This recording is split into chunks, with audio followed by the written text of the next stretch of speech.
तो तीर्थों में कम से कम सनातनियों के द्वारा, चाहे वो सनातनी भक्त हो, सनातनी सन्यासी हो, साधु संत महापुरुष आचार्य महामंडलेश्वर और जगत गुरु, तमाम तरह के हमारे यहाँ पर उपाधियां हैं अपने अपने संप्रदाय परंपरा के अनुसार। शंकराचार्य जी आदि हमारे जगत गुरु भगवान के स्वरूप में हम उनको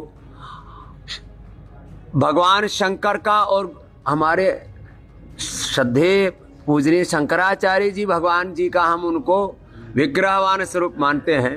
तो किसी भी शंकराचार्य जी के द्वारा कोई विवाद ना हो ऐसी हम अपेक्षा करते हैं। और भैया अब जो साधु है वो विवाद किस बात का करेगा? कम से कम धर्म स्थान पर, तीर्थ पर तो कोई साधु विवाद नहीं कर सकता। कहीं पाप अधर्म अन्याय हो रहा हो तो वहां साधु कहे कि हम परित्राणाय साधुनाम विनाशाय च दुष्कृताम करेंगे, लेकिन तीर्थ में किस बात का विवाद? ना कोई यहाँ पर भैया कोई स्नान का विवाद होना चाहिए, ना यहाँ पर कोई पालकी का विवाद होना चाहिए। और कोई साधु किस बात का जिस अहंकार करे? साधु तो बनता ही वो है जिसने अपने अभिमान को मिटा दिया। साधुता की पहली सीढ़ी है निरभिमानिता। इसलिए किसी भी प्रकार का कोई अहम या कोई दूसरा तत्व सामने नहीं रखना चाहिए। इससे अपयश होता, अपकीर्ति होती है।